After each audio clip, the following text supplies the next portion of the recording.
there were a few moments where Michael Cohen is talking about the way the Trump Organization runs. When he was being asked questions, he said that any big decision, any big consequential meeting he would take, that would have to go through Donald Trump first, and then he would have to report back to Donald Trump. He said Donald Trump knew everything that was going on within the Trump Organization. How much trouble could the Trump Organization be in after this testimony? Sure, it's a fascinating point. Look, when you do an enterprise investigation in a RICO case, a racketeering case, you often have to find links between people because they're not necessarily in the same place at the same time.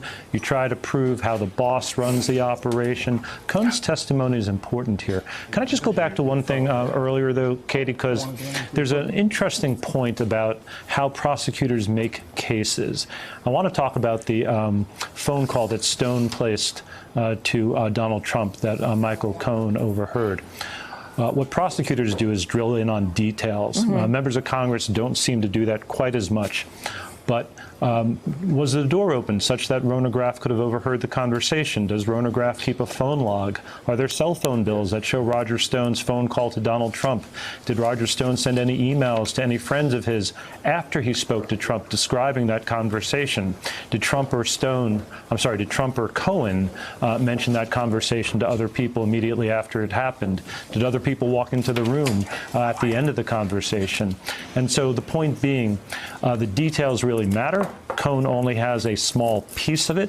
He's not overstating his case. He's not speculating. I'm not hearing conjecture from him.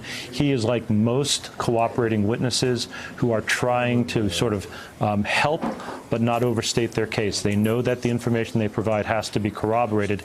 I just don't think this Congress is doing a very good job of corroborating it. Mueller will. Hey there, I'm Chris Hayes from MSNBC. Thanks for watching MSNBC on YouTube. If you want to keep up to date with the videos we're putting out, you can click subscribe just below me or click over on this list to see lots of other great videos.